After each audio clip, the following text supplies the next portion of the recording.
নমস্কার, সবাই কেমন আছেন? আশা করি সবাই খুব ভালো আছেন। আমিও খুব ভালো আছি। তো চলুন প্রতিদিনের মতো আজকের ব্লগটা এখন থেকেই শুরু করি। আজকে বুধবার, আর আজকে সকালবেলা ঘুম থেকে উঠে দেখি বৃষ্টি হয়েছে। মানে সারা রাতই ধরুন বৃষ্টি হয়েছে, আর এখনও হালকা হালকা পড়ছে।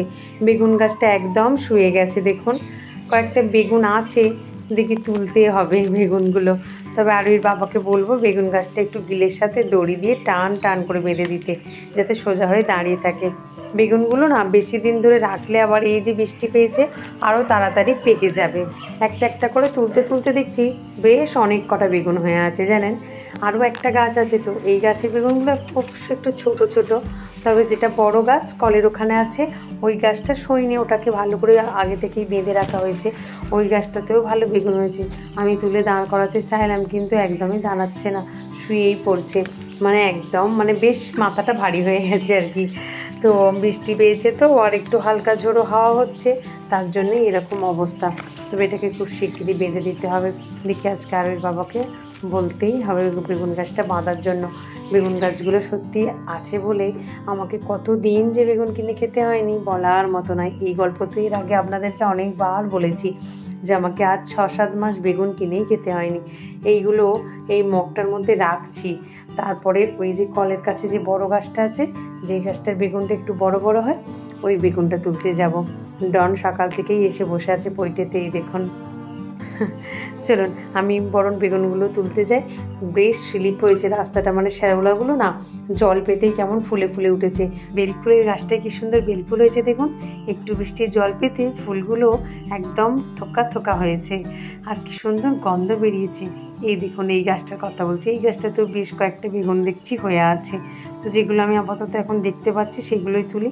এই গাছটা তো বেশ বড় সড়ো হয়েছে, আমার মাথা ছাড়িয়ে ওপরে উঠে গেছে। অতএব গাছে জল ভর্তি, বেশি ঘাঁটাঘাঁটি করবো না, কারণ গায়ে জল পড়ছে। সকালবেলা তো যতই গরমকাল হোক একটু কেমন গা চিমচিম করে জল পড়লে। আর ফুলও সুন্দরভাবে হয়েছে চারিদিকে, কিন্তু ফুল এখন তোলার আমার সময় নেই, এখন রান্না বসাতে হবে।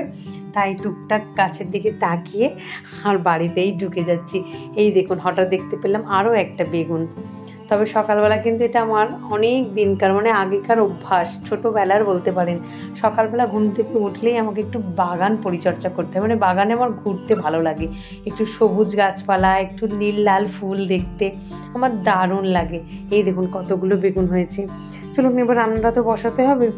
আর ডিমটা বসাচ্ছি, আজকে ডিমের তরকারি আর ভাত হবে।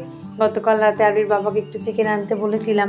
আসলে কয়েকদিন ধরে বৃষ্টির জন্য খুব একটা ভালো মাছও আসছে না, তাই মাছও নেওয়া হয়নি।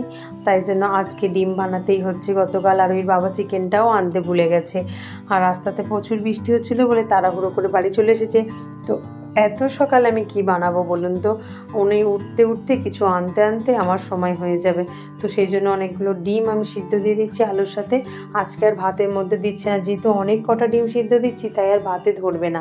ভাতের হাঁড়িতে আলাদা করে আমি ভাতটা বসাবো। আগে আলাদা করে এই প্রেসার কুকারে করে আমি ডিম আর আলুটা সিদ্ধ করে নিচ্ছি। ডিম দিয়ে আলু দিয়ে একটু তরকারি বানাবো। এই দেখুন আজকেও খিচুড়ি, এটা দিয়ে গেছে অসীমা। সকাল সকাল খিচুড়ি বানিয়েছে বৃষ্টি হচ্ছে দেখে, আর আমিও সেই বৃষ্টি হচ্ছে দেখে রাতের তরকারিটা একটু আলাদা করে তুলে রেখেছি।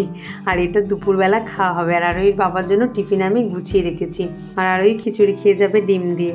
চলুন আরুইর বাবাকে দেখেছেন তো খিচুড়ি দিয়ে কেমন মুড়ি খাচ্ছে।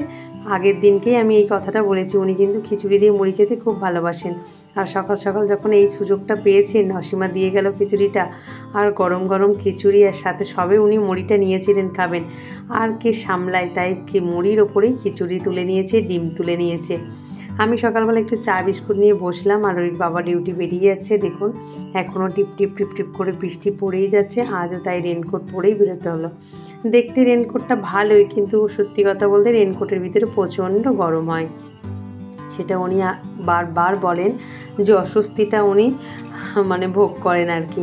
আর তারপরেও যদি জোরে ঝমঝম করে বৃষ্টি হয়, তাতে গিয়ে দেখেন যে ভিজেও গেছেন ভিতরে কিছুটা ঘামে বলুন, আর অল্প জল ভেতরে ঢুকেও বলুন।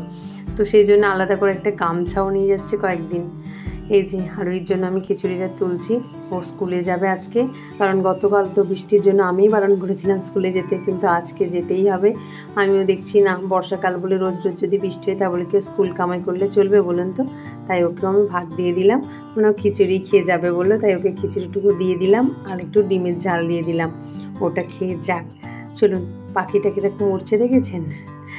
ও যখন বেরাচ্ছে তখনও সেম বৃষ্টি। আজকে তাই ওকে কেশ পরতে বারণ করলাম, বললাম তুই বর্ষার জুতোটা পরে যা। টাটা, বেরিয়ে গেল। এবার আমি সম্পূর্ণ একা, আর এতটাই অন্ধকার করে এসেছে যে আমাকে লাইট জ্বেলে আজকে কাজে বসতে হলো। আমি এবারে একা একা নিজের মনে মনে গান করতে করতে কাজে বসে গেলাম। এই তো আমার জীবন, বাড়ি পুরো ফাঁকা, সবাই সবার মতো বেরিয়ে গেল। আমরা মেয়েরা এইভাবেই থাকি, তাই না বলুন?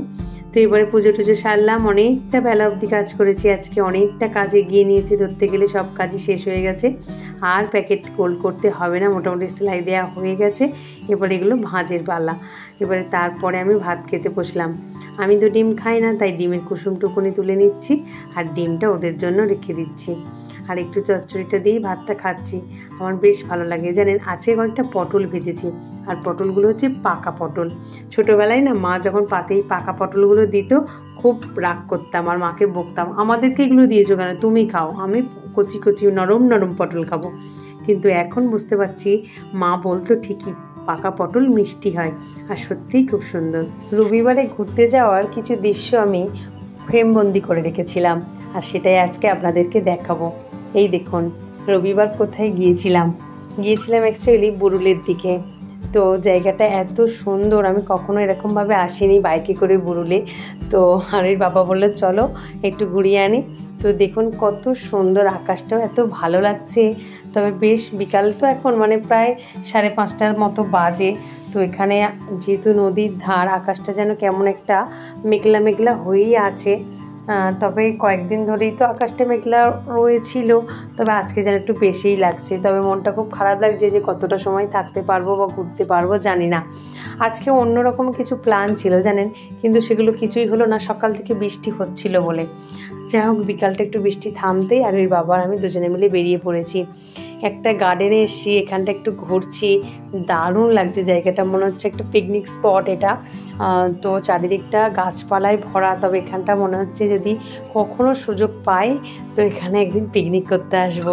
শীতকালে খুব ভালো লাগবে, একদম নদীর ধারে, দারুণ লাগলো জায়গাটা আমার। তারপরে ঘুরে ঘুরে গেলাম একদম নদীর কিনারায়, মানে যেখান থেকে নদীকে ছুঁলে পাবো।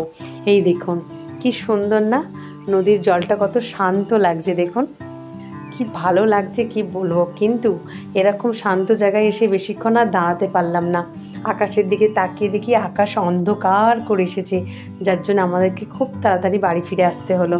খুব ভয় করছিল, আসলে এখন তো আর সেই বৃষ্টি ভেজার বয়স নেই বলুন। তাই আমি আর ওর বাবা দুজনে আবার ব্যাক করলাম। তো ফ্রেন্ডস চলুন, নদীকে তো দেখে শেষ হবে না, আকাশের দিকেও আমাদেরকে একটু তাকাতে হবে। তবে সত্যিই একদম বাড়ি ফিরতে ইচ্ছে করছিল না, কারণ অনেকেই বসেছিল আর এর বাবা আমাকে বারবার বলছিল একটু অপেক্ষা করি আর একটু অপেক্ষা করি, কিন্তু আমি খুব ভয় পাচ্ছিলাম সত্যি, কারণ আকাশটা প্রচণ্ড কালো করে এসেছিলো। এই দেখুন, এটাকে দেখলে আপনি ভয় পাবেন কিনা বলুন, সামনে এবং পিছনে এই রকমভাবে পুরো আকাশটা ঘিরে নিয়েছিল। তো ফ্রেন্ডস, আজকে ভিডিওটা তাহলে এখানেই শেষ করছি। আগামীকাল একটি নতুন ব্লগে আপনাদের সাথে আমার আবারও দেখা হবে। তো সবাই সুস্থ থাকবেন, ভালো থাকবেন, সবাইকে ভালো রাখবেন। আর ব্লগটা কেমন লাগলো অবশ্যই আমাকে কমেন্টে জানাবেন। আর যদি ভালো লেগে থাকে তাহলে একটা লাইক আর সাবস্ক্রাইব করে পাশে থাকবেন। চলুন, টাটা।